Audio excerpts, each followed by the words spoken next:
Before we begin, we publish new content every day, so be sure to subscribe to our channel and ring the bell to get notified about our latest videos.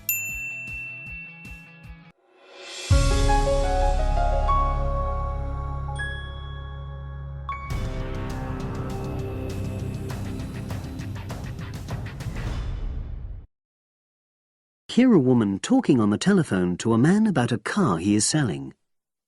First, you have some time to look at questions 1 to 4.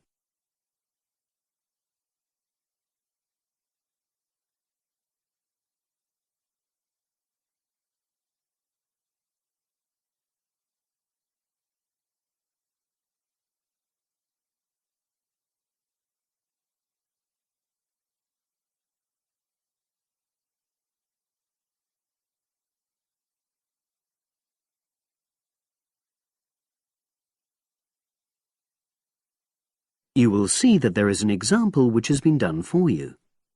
On this occasion only, the conversation relating to this will be played first.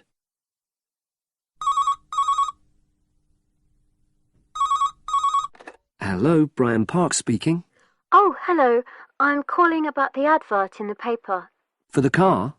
Yes, the Mini you've got advertised for sale. Oh, yes. I just wanted to find out a bit more information. Of course. What would you like to know? It's my brother who's interested, actually, but he's not in today, so he asked me to call you. Fine. Great, thanks. So, it's a Mini? Yep. And how old is it? Just coming up to 13 years old. The man says the car is just coming up to 13 years old. So 13 has been written in the space. Now we shall begin. You should answer the questions as you listen, because you will not hear the recording a second time. Listen carefully and answer questions 1 to 4.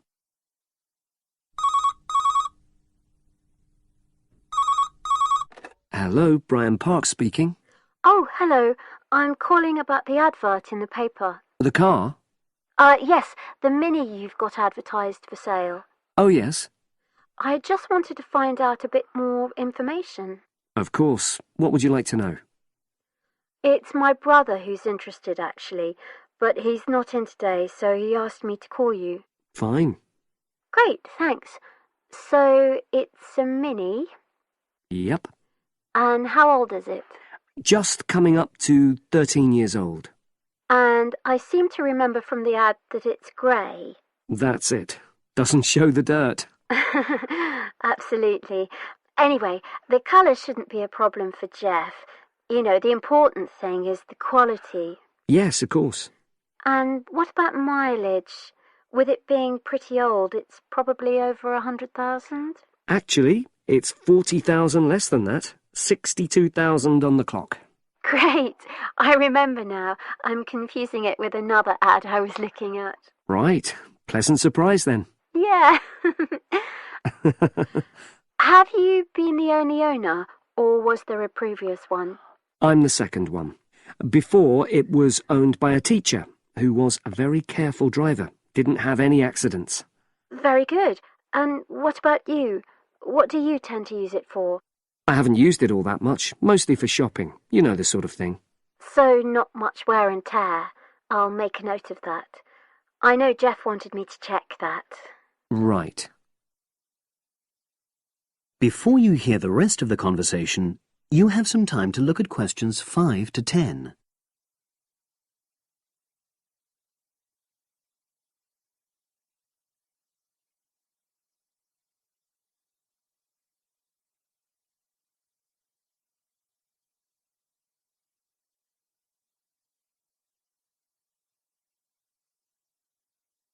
Now listen and answer questions 5 to 10. Now, about the price, I see you've got it down as £1,250. I'm not sure Jeff will be able to come up with that amount. In the ad, I did say 1,250 or nearest offer. So would you be prepared to go down to 1,000? That's really too low, I'm afraid.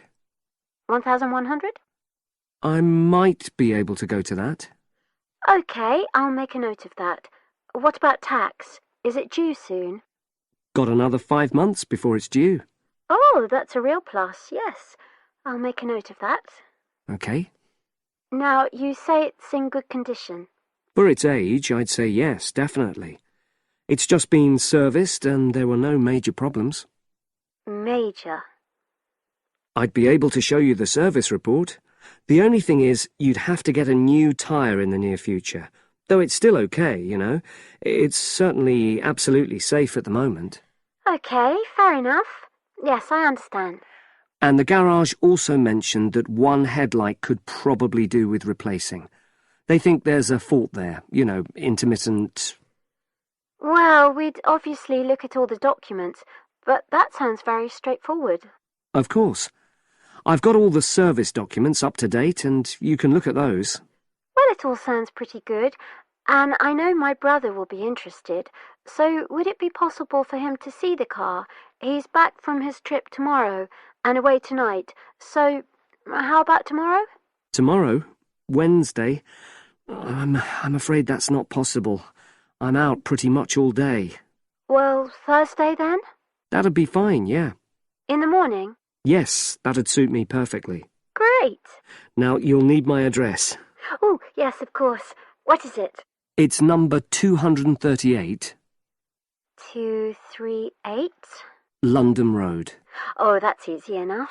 Yes, very straightforward. So I'll pass on these notes to Jeff, and he'll see you in a couple. That is the end of section 1. You now have half a minute to check your answers.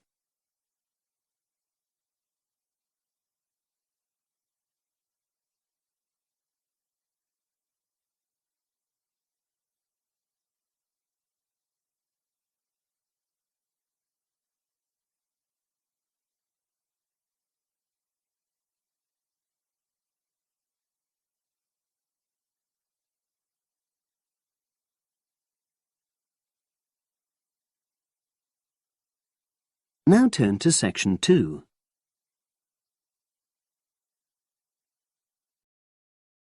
Section 2. You will hear part of a podcast for visitors to the popular holiday region called the Trelaw Valley. First, you have some time to look at questions 11 to 14.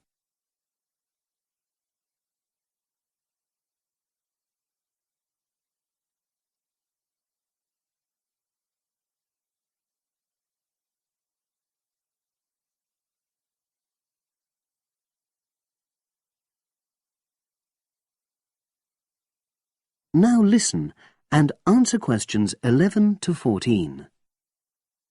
The valley and estuary of the River Trelaw forms an unspoiled, beautiful landscape, rich in both wildlife and sites of historic interest.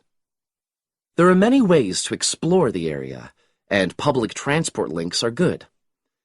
It is possible to leave your car behind and travel by boat, train, or bus, with just short walks in between stops.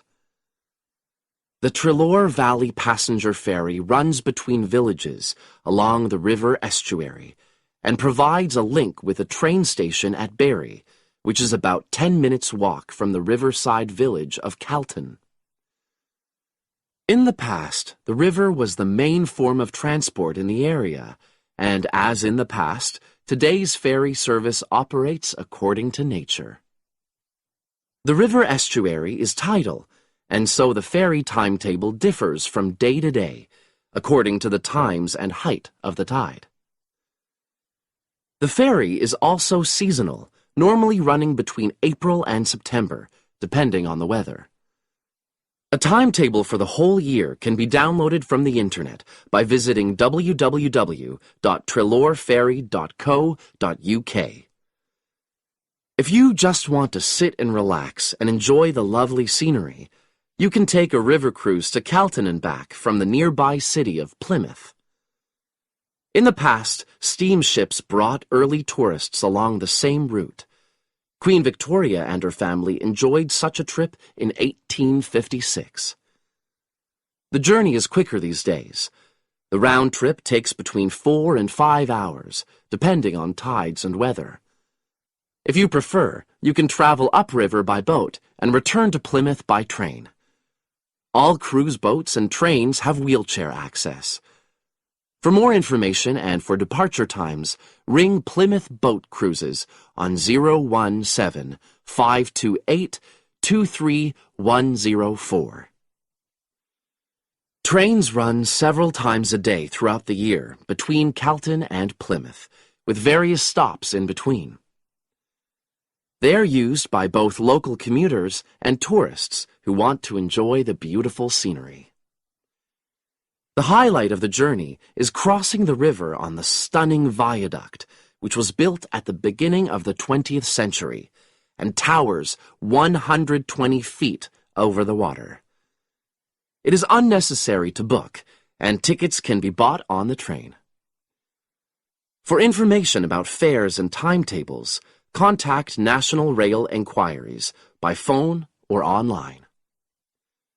The bus service in the Treloar Valley now connects all train stations and villages in the area. Especially for holidaymakers, there's a Rover ticket which can be used at weekends and on national holidays and allows unlimited journeys on those days. The Rover ticket provides great value for money and is now even cheaper than it was last year. An adult ticket costs £5.50 a day.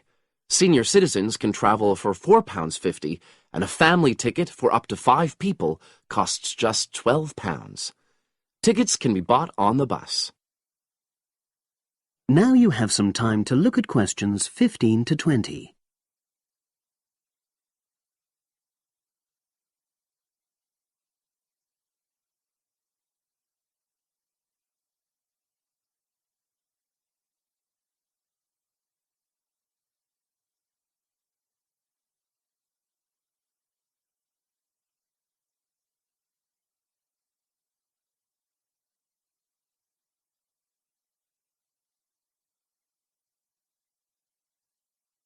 Now listen and answer questions 15 to 20.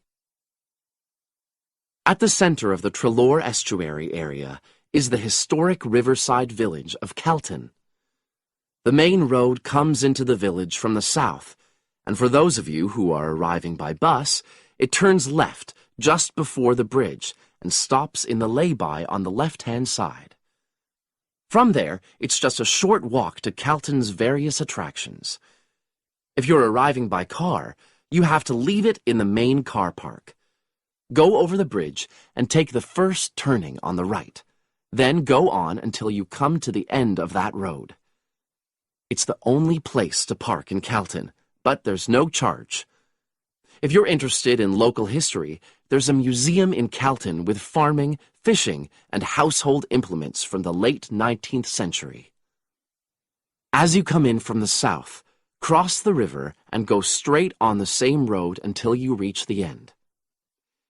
Also, on the subject of history, you can go and see the old mill, which has recently been renovated and put back into use.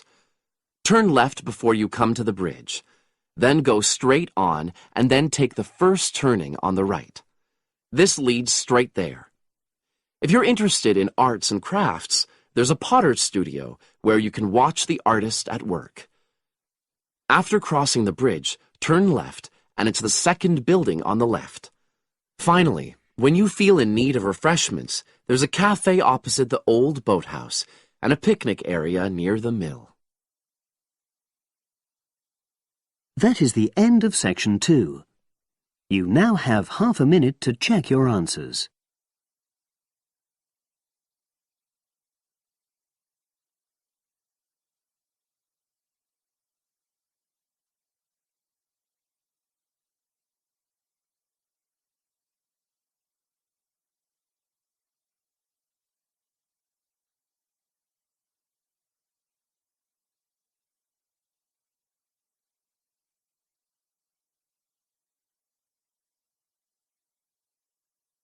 Now turn to section 3.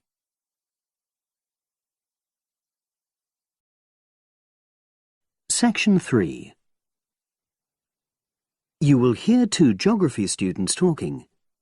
An older student, called Howard, is giving advice to a younger student, called Joanne, on writing her dissertation. First, you have some time to look at questions 21 to 24.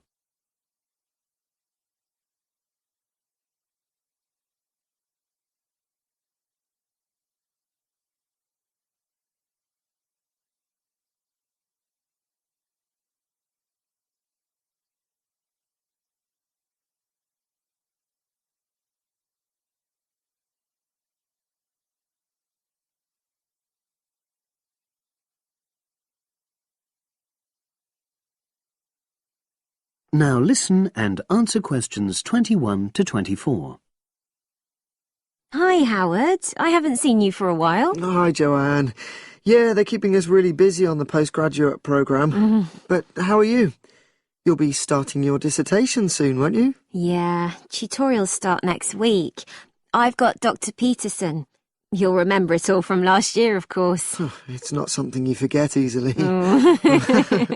But seriously, although I didn't expect to enjoy writing my dissertation, and in fact I didn't really find it much fun, I wouldn't have missed the experience. I found it really improved my understanding of the whole degree programme, you know, from the first year on. Right. So, what are you doing yours on? Glaciated landscapes. Although I haven't decided exactly what aspect yet. I did mine on climate systems, so I can't help you much, I'm afraid. But you'll be fine once you start your tutorials. Dr. Peterson will help you focus. I know, and he'll set me deadlines for the different stages, which is what I need.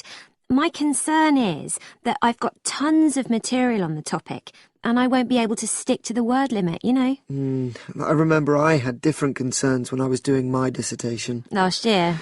Yeah, before my first tutorial, I did a lot of fairly general reading because I hadn't fixed on my topic at that stage. I actually enjoyed that quite a lot and really improved my reading speed, you know, so I was getting through a lot of material. I was frightened I wouldn't remember it all, though, so I got into the habit of making very detailed notes. So, did you find your tutor helpful in getting you started? Yeah, we certainly had some interesting discussions, but it's funny, I saw a brilliant programme about climate change, and it was that really fired me up. It was talking about some recent research which seemed to contradict some of the articles I'd been reading. Now you have some time to look at questions 25 to 30.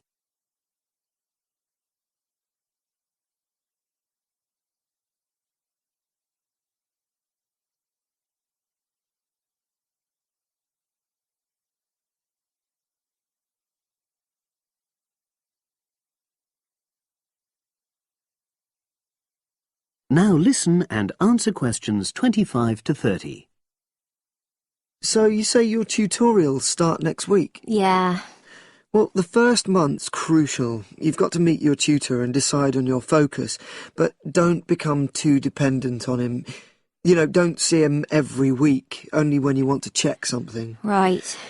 Once you've got the focus, you've got to get reading. It's helpful to look through the bibliographies for all the course modules relating to your topic, and get hold of any books you think you'll need. I haven't got much money. I mean, get the books from the library, far better. And I suppose I should prepare a detailed outline of the chapters? Yeah, absolutely. But don't feel you have to follow it slavishly. It's meant to be flexible. OK. Now, I'm someone who likes to get writing quickly. I can't just sit and read for a month. Not like me, then. But if that's what suits you, you know, your natural approach, then you really ought to start immediately and write the first chapter. Right. Now, Joanne, about the library, it's worthwhile getting on good terms with the staff. They aren't always helpful with undergraduates. I suppose they focus on postgrads more. Maybe. But show them you're serious about wanting to do good work. And what if I can't find what I need? Well, there's interlibrary loans. Borrowing books from other libraries, but I've heard it isn't all that reliable. You're right, but you probably won't need it anyway. Be positive. The library is likely to have most things you need. And during the dissertation writing period, you can take out 15 instead of the usual 10 books. Should I look at previous year's dissertations? You can do. But I won't know which are the good ones. The library only keeps the best, and the staff can advise you. Are they willing to do that? Oh, yeah.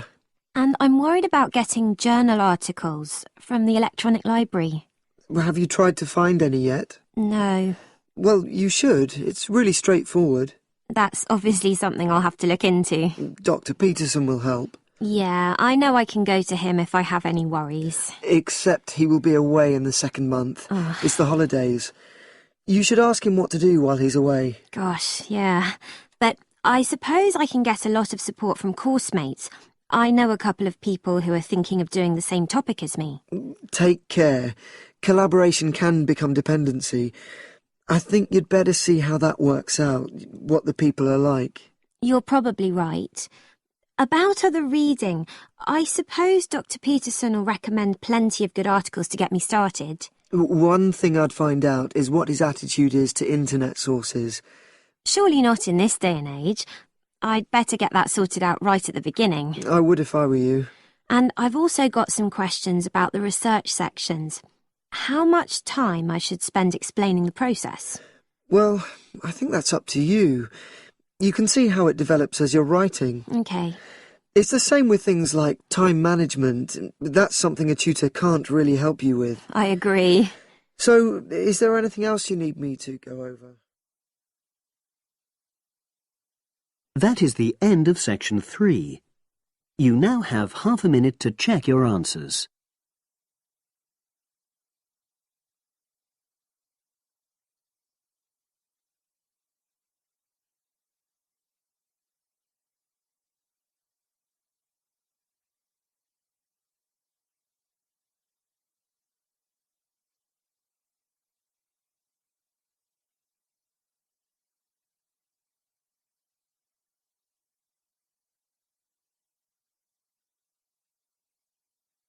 Now turn to section 4.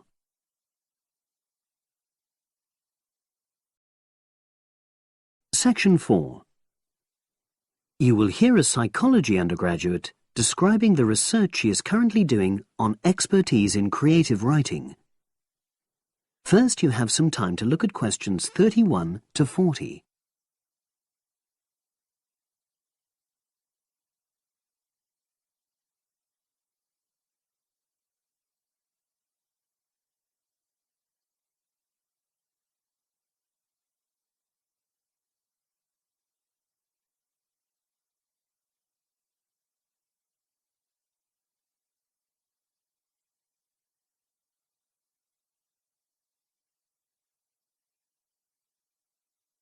Now listen and answer questions 31 to 40. For my short presentation today, I'm going to summarise the work I've done so far on my research project to explore expertise in creative writing. Essentially, I'll share with you the process I underwent to gather my interim findings. First of all, I should give a little relevant background information about myself. Before I started my current degree course in cognitive psychology, I studied English literature, and as you can imagine, this meant I spent a great deal of time thinking about the notion of creativity and what makes people develop into successful writers. However, the idea for this research project came from a very specific source. I became fascinated with the idea of what makes an expert creative writer when I read a well-known 20th century writer's autobiography. I won't say which one at this stage, because I think that might prejudice your interpretation. Anyway, this got me thinking about the different routes to expertise. Specifically, I wondered why some people become experts at things, whilst others fail to do so, in spite of the fact that they may be equally gifted and work equally hard. I started to read about how other researchers had explored similar questions in other fields. I began to see a pattern that those studies which involved research in a lab were too controlled for my purposes, and I decided to avoid reading them. I was quite surprised to find that the clearest guidance for my topic came from investigations into what I call practical skills, such as hairdressing or waiting tables. Most of these studies tended to use a similar set of procedures, which I eventually adopted for my own project.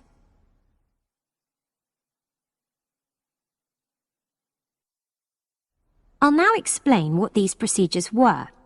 I decided to compare what inexperienced writers do with what experienced writers do.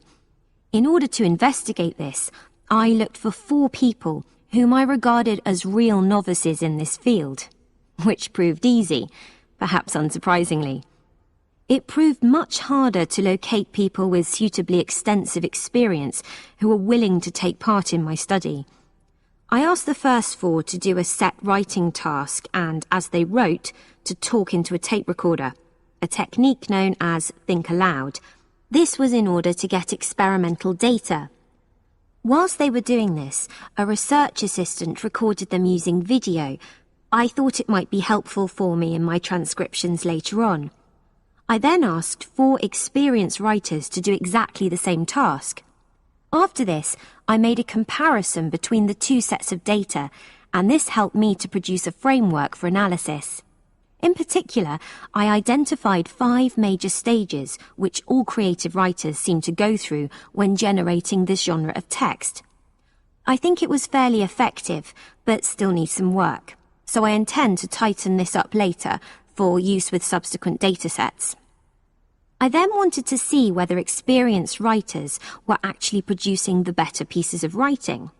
So I asked an editor, an expert in reviewing creative writing, to decide which were the best pieces of writing. This person put the 8 pieces of work in order of quality, in rank order, and using his evaluations, I was then able to work out which sequence of the 5 stages seemed to lead to the best quality writing.